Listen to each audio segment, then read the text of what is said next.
Assalamualaikum warahmatullahi wabarakatuh.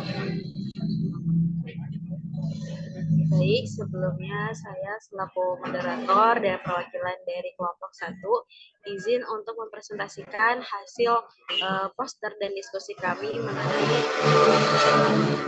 mengenai protein, penentuan kadar protein pada tepung ampas kelapa.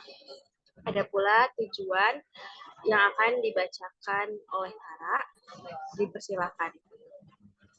Baik, terima kasih pada moderator. Di sini tujuannya yang pertama itu mendeskripsikan proses pembuatan tepung dari ampas kelapa. Lalu yang kedua itu mengidentifikasi adanya protein pada tepung ampas kelapa melalui uji kualitatif atau uji bioret. Lalu yang ketiga itu mengidentifikasi kadar protein yang terkandung dalam tepung ampas kelapa melalui uji kuantitatif dengan metode titrasi formal. Mungkin sekian, saya kembalikan lagi kepada moderator. Baik, terima kasih kepada Kak Wistara. Selanjutnya, untuk hasil pengamatan akan dibacakan oleh Gila Dalima dan Latifah Amalia. Kepadanya saya persilahkan. Baik, untuk selanjutnya di sini ada hasil pengamatan dari prosedur yang pertama yaitu uji kualitatif atau uji bioret. Di sini ada perlakuan yang pertama dengan memasukkan 3 mili larutan F1, F2, dan F3 pada tabung reaksi dengan pengamatannya untuk F1 larutannya berwarna keruh pula dengan F2 dan F3. Kemudian perlakuan selanjutnya menambahkan 1 mili NaOH 2,5 molar. Untuk pengamatannya kepada 3 sampel tidak ada perubahan. Selanjutnya menambahkan 3 tetes CuSO4 0,01 molar dan mengamati warna yang timbul pada masing-masing sampel. Untuk sampel yang pertama, sampel A, volumenya 10 tetes, kemudian campuran talarut berwarna ungu muda dan ada endapan putih. Untuk dokumentasinya bisa dilihat pada kolom yang pertama. Kemudian untuk pengamatan pada sampel kedua, volumenya 10 tetes, larutannya menjadi keruh sedikit berwarna ungu, ada endapan putih di lapisan atas dan bawah larutan. Dokumentasinya di kolom yang nomor kedua. Kemudian untuk sampel yang C, volumenya juga sama 10 tetes, campuran talarut menjadi warna ungu yang pekat dan ada endapan putih. Selanjutnya akan dijelaskan oleh Latifah.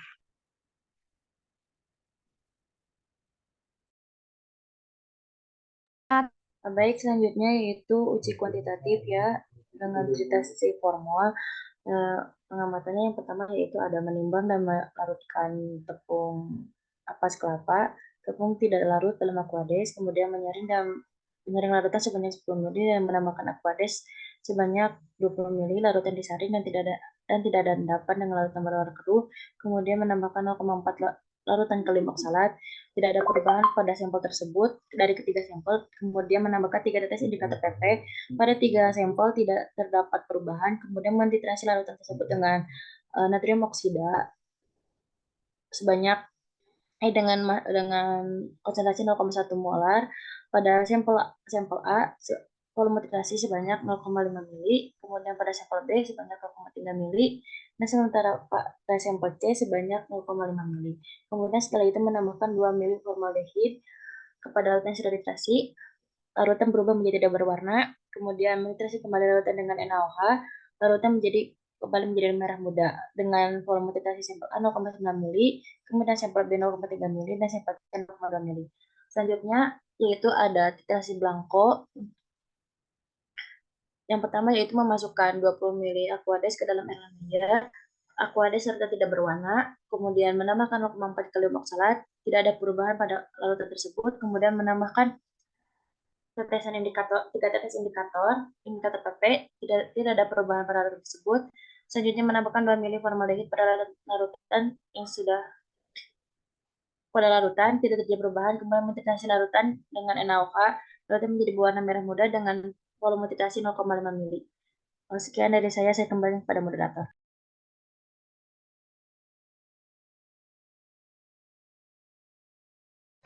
Baik, terima kasih kepada Latifah. Selanjutnya, adapun hasil dan pembahasan yang akan disampaikan oleh Saudari Linda dan saya sendiri. Kepada Linda, dipersilahkan.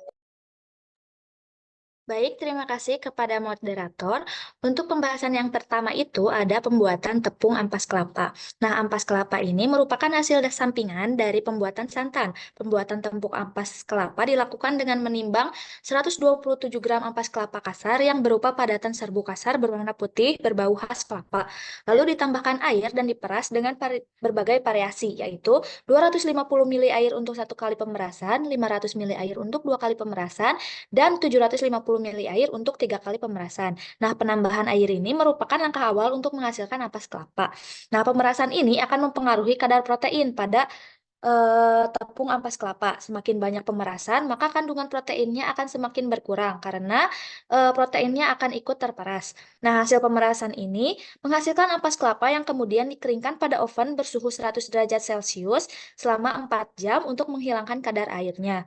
Sehingga ampas kelapa menjadi kering, kemudian di blender agar lebih halus.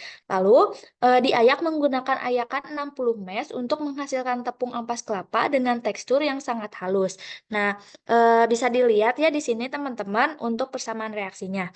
Lalu selanjutnya pembahasan yang kedua itu ada uji kualitatif. Nah, uji kualitatif ini bertujuan untuk mengidentifikasi keberadaan protein dalam sampel yang ditandai dengan perubahan warna menjadi ungu dalam keadaan basah. Nah, untuk uji kualitatif ini langkah pertama yang harus dilakukan adalah menimbang sampel A, B, dan C sebanyak 1 gram lalu dilarutkan dalam 10 ml air untuk membuat larutan. Nah, semua sampel tidak larut sempurna dalam air sehingga larutannya keruh berwarna putih. Lalu masing-masing sampel diambil sebanyak 3 ml dan dimasukkan ke dalam tabung reaksi untuk dilakukan pengujian.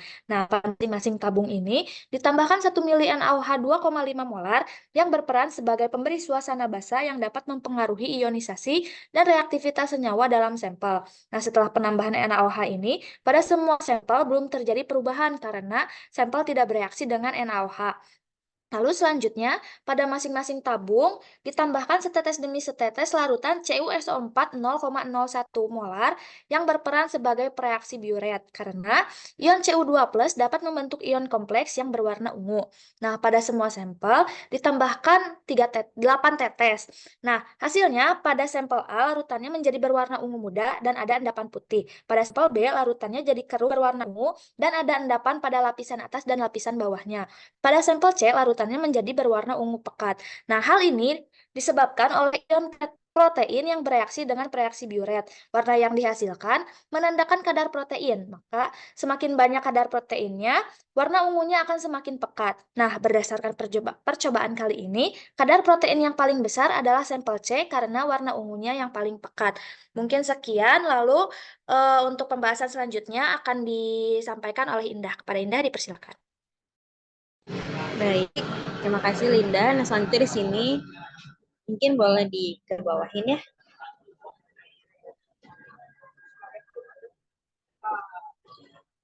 Lagi. Nah, terima kasih Tara. Nah, selanjutnya di sini ada uji kuantitatif. Nah, uji kuantitatif di sini menggunakan dua metode titrasi, di mana ada titrasi formal sama titrasi blanko. Nah, titrasi formal di sini itu bertujuan untuk menentukan keadaan kandungan nitrogen yang terdapat pada sampel A, sampel B, maupun sampel C. Nah, metode ini juga bergantung pada reaksi antara nitrogen dalam bentuk amonia dengan formaldehida dan basa yang digunakan yaitu adalah NaOH yang akan menghasilkan warna yang dapat digunakan sebagai tanda titik akhir titrasi ataupun TAT. Nah, ada pula penambahan formaldehid di sini yaitu berfungsi untuk mengikat nitrogen sehingga dapat dilakukan titrasinya lebih lanjut. Nah, kalau tadi kan data pengamatannya atau hasil pengamatannya kan tadi sudah dijelaskan oleh Dila dan Latifah. Nah, jadi di sini berdasarkan hasil percobaannya, jumlah volume titrasi yang digunakan untuk NaOH pada sampel A dan C itu sebesar 0,5 mili, dan untuk sampel B itu 0,3 mili. Kemudian volume untuk mencapai titik akhir titrasi pada sampel A itu sebesar 0,9 mili, sampel B 0,3 mili, dan sampel C itu 0,2 mili.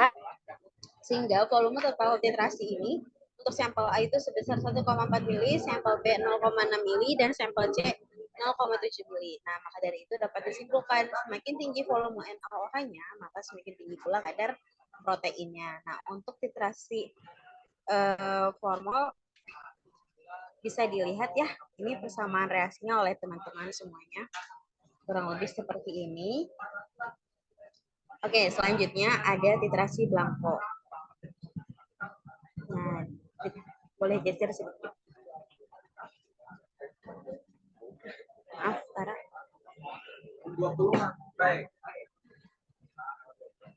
Nah, oke, makasih. Nah, titrasi blanko dalam titrasi formal merupakan prosedur dilakukan untuk jumlah titraan yang dibutuhkan untuk bereaksi dengan komponen dalam larutan tanpa adanya sampel analit. Nah, hal ini juga untuk memperhitungkan pengaruh gen dan parut yang digunakan dalam filtrasi sehingga hasilnya akurat. Setelah memperoleh volume NaOH yang digunakan dalam titrasi, dilakukan juga perhitungan kadar protein. Nah, tapi sebelumnya kalau di titrasi blanko ini dia tuh ditambahkan 0,4 mili kalium oksalat, di mana kalium oksalat ini berfungsi untuk mengendapkan ion kalium yang mungkin ada dalam aqueous agar reaksi titrasi ini tidak terganggu oleh adanya ion kalsium. Nah, untuk perhitungan kadar proteinnya dalam tepung ampas ini kurang lebih seperti ini ya, kadar protein di mana titrasi formal yaitu sampel dikurang blanko dikali massa NaOH-nya, kemudian dikali 14,008, nah itu merupakan kesatuan dari sananya, kemudian dikali 6,25 juga, ini juga dari sananya, dan dibagi berat sampel, kemudian dikali 100%. Kemudian NaOH juga di sini berfungsi untuk menetralisir larutan hingga mencapai pH yang ditandai larutan merah muda. Maka dari itu, volume titrasi yang dapat sebesar 0,5 mili. Nah, mungkin sekian penyampaian poster hasil diskusi kami, di mana yang beranggotakan yang pertama ada Dila Delima, kemudian ada Indah Nur Azahra, kemudian ada Linda Sri Wahyuni, lalu ada Latifah Amalia, dan yang terakhir ada Kawistara Rabani. Mohon maaf apabila ada kesalahan maupun kekurangan dalam penyampaian ataupun pengucapan. Wabillahi taufiq wal hidayah. Wassalamualaikum warahmatullahi wabarakatuh.